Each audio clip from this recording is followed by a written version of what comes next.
Zoul Felaoun, bonjour à tous, bonsoir à tous. Ça dépend au moment à laquelle vous regardez ce débrief. Je pense que c'est la première fois depuis assez longtemps que je vais faire un débrief autant détaillé sur beaucoup d'aspects. Et j'ai décidé de débriefer le match du Real Madrid parce que je trouve assez intéressant. Il y a beaucoup de choses révélatrices de ce qui se passe au Real Madrid. Des choses qu'on a déjà vues, des choses qu'on a vues des centaines de fois et des choses positives, des choses négatives et des choses qui peuvent nous pousser à se poser des questions sur est-ce que ce Real Madrid peut tenir sur la durée, est-ce que c'est quand même de très très bonnes performances ou c'est quand même des choses mitigées. Donc j'espère que ce débrief, enfin on va beaucoup en parler, j'espère que vous allez liker au maximum le débrief pour qu'on en parle et pour qu'on rentre un petit peu dans ce qui s'est passé dans ce match. Parce que déjà, la première chose, c'est le nouveau Santiago Bernabéu. Le nouveau Bernabéu avec cette dimension assez spectaculaire, hein. Sérieusement, c'est un stade mythique déjà. Il était déjà avant, depuis des années, avec le poids de l'histoire. Mais le voir déjà avec cette nouvelle enceinte, cette nouvelle fermeture, c'est spectaculaire. Le Real Madrid voulait ouvrir ce stade avec une top performance. C'est pas le cas, c'est pas vraiment une top performance, c'est une bonne performance, mais avec des joueurs de classe mondiale. Il y en a des joueurs de classe mondiale, malgré l'absence de Vinicius. On a aussi vu la présence des champions du monde espagnol, trois joueurs du Real Madrid qui ont quand même présenté cette Coupe du Monde qui est remportée par l'Espagne avec une aide d'honneur des joueurs du Real Madrid dans le nouveau Santiago Bernabéu. C'est quand même assez impressionnant pour cette victoire 2 à 1 pour le Real Madrid face à Getafe. C'est un derby madrilène. euh, donc on s'attendait à ce qu'il y ait une difficulté. C'était sûr qu'il y avait une difficulté. Et dès le début du match, on est à la 10e minute. On va commencer avec la première situation du match. À la 10e minute, une remise en jeu du Real Madrid vers le milieu de terrain et on va voir un petit peu le premier problème qui s'est posé dans cette équipe du Real Madrid, c'est cette défense à Tarwa qui n'arrive pas à s'aligner et qui a souffert face à Borja Mayoral qu'on va voir ici, qui sera intéressant tout au long du match, et face au jeu qui a été alimenté au milieu de terrain, et Kamavinga qui a vraiment été très très tardif à presser le milieu de terrain de Getafe, qui va relancer le ballon dans cette zone. Et là, on va voir déjà la première chose, c'est cette erreur fondamentale de la défense du Real Madrid qui va remettre le ballon dans cet espace. Et on a parlé de Borja Mayoral qui, lui, va directement prendre cette profondeur. Et le non-alignement et aussi la lenteur un petit peu d'Alaba, même si on voit ici aussi qu'elle a complètement pris, éliminé. Cette défense du Real Madrid, cette défense, elle s'est quand même mangée sur cette action de Getafe. Et aussi, ce qui va ajouter encore plus de piment, on va dire la sortie complètement ratée de Kepa et le but de Mayoral, qui est un ancien du Real de Madrid. C'est un ancien du Real de Madrid, Borja Mayoral, qui ouvre la marque à la 10e minute. Getafe entre bien dans le match. Et ce qui a poussé un petit peu le Real Madrid à souffrir dans ce match, c'est cette agressivité qui a été mise par Getafe. Et c'était pas une chose gagnée d'avance pour le Real Madrid. On va partir sur la première chose. Ça, c'est la première chose. J'ai voulu un petit peu parler de ça. C'est cette défense qui est complètement à l'ouest. Les quatre défenseurs de Real Madrid complètement à l'ouest. Chouamini beaucoup trop bas. Euh, une défense avec un manque d'agressivité. Surtout Kamavinga, manque d'agressivité, une projection dans un espace assez grand pour les attaquants de Getafe.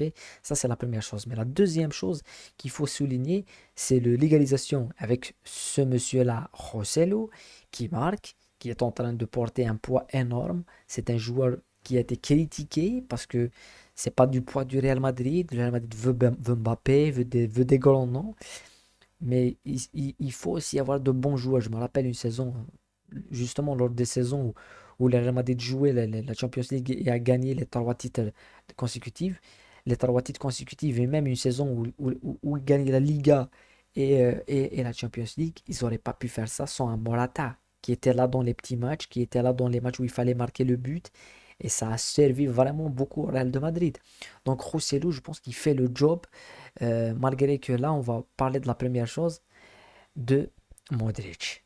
Et on a tous vu cette image, cet extérieur du pied qui va essayer d'alimenter cette zone-là.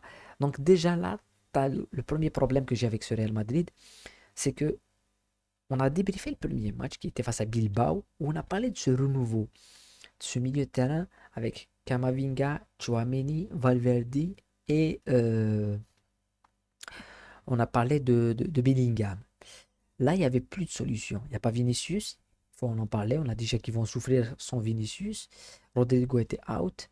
Il n'était pas bon dans ce match-là. Donc, on s'est référé à des joueurs, des anciens joueurs. Et parmi ces anciens joueurs, Modric, Toni Kroos, et on va le voir dans le troisième but. Donc, on s'est référé à Modric avec un extérieur qui va chercher cette zone pour trouver Joselu qui va marquer. Et juste après, on a eu quand même une situation dangereuse avec Kroos. Donc, les anciens du Real Madrid, les anciens joueurs du Real Madrid, c'est eux qui ont porté le Real Madrid dans ce match.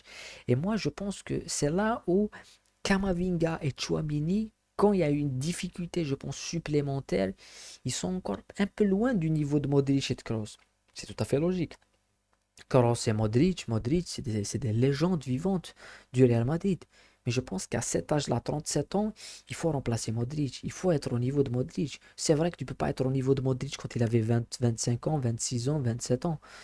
Mais là, Modric, il est sur la fin et c'est lui qui doit sauver le Real Madrid avec un extérieur et c'est Kroos qui doit faire quelque chose. Non, je pense que Kamavinga, en premier temps, doit faire plus. Chouamini aussi. Et voilà. Mais en tous les cas, Modric, il fait le taf avec un extérieur et Joselu qui marque cette égalisation. On va aller jusqu'à la dernière minute, même si Joselu il aura une autre occasion qu'il a ratée, avec ce but de Jude Bellingham. Et qui est dans le départ de l'action, qui sent le coup, qui sent cette zone-là, c'est lui. C'est lui. C'est vraiment assez surprenant qu'on avait vu. On a parlé souvent de ça. On a parlé des vieilles, on va pas dire des vieilles, mais des anciens gloires avec Modric et Kroos et tout. Et là, Lucas Vasquez, une nouvelle fois, c'est lui qui va chercher le tir à cette zone-là. Est un joueur qui s'appelle Jude Bellingham qui est à l'affût, qui va aller ici couper et attendre la remise pour marquer, pour inscrire. Donc voilà, Lucas Vasquez une nouvelle fois est là. Et là, Jude Bellingham, comme un renard des surfaces, va te planter ce but et va crucifier Retafe à la 94e minute. Il y avait 9 minutes de temps additionnel. Voilà, Jude Bellingham en sauveur, une nouvelle fois, exceptionnel Jude Bellingham, avec un cinquième, je pense que c'est un quatrième ou un cinquième but, je ne me rappelle plus. Je pense il marque pour une nouvelle journée consécutive. Euh, il est immense et lui, on n'a plus de doute sur lui.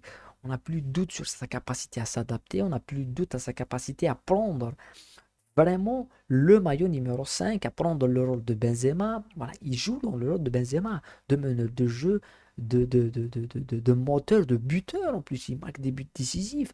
Ce que ne peut pas faire, je pense, Chouamini et Kamavinga. Ce qu'on attend de ces deux joueurs-là.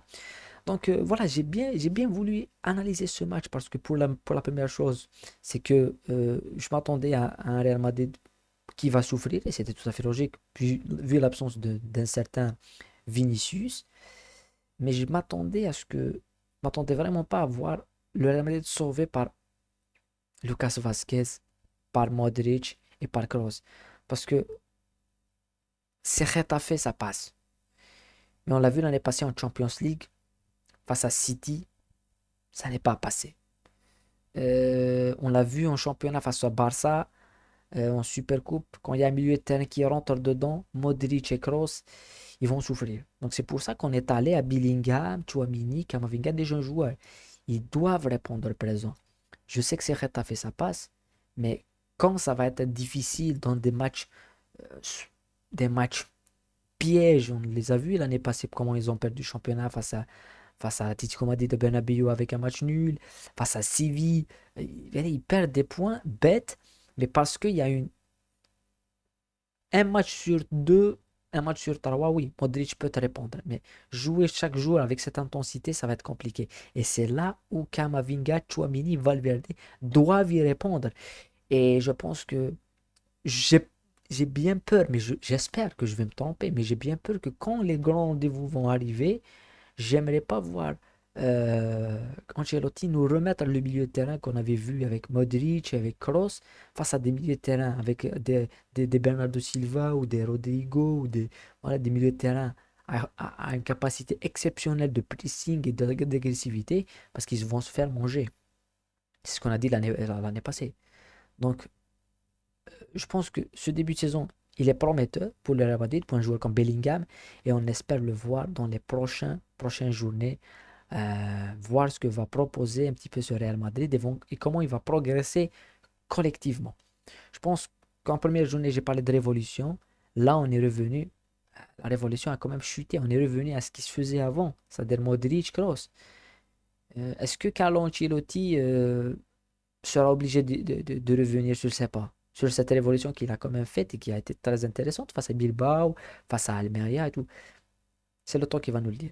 En tous les cas, j'ai bien aimé cette vidéo, ce débrief, parce qu'on a vu beaucoup de choses. On va faire comme ça pour beaucoup de matchs, les matchs les plus intéressants, surtout les matchs du Real, les matchs du Barça, les matchs de City, de Manchester United, enfin les big matchs en plus de ça. Voilà. J'espère que ça vous a plu. N'oubliez pas de liker, de commenter, de donner vos analyses, vos avis. Voilà. Vous êtes d'accord, vous n'êtes pas d'accord. Moi, je veux savoir vos avis. Et voilà, on se retrouve dans d'autres débriefs. Prenez soin de vous et à bientôt.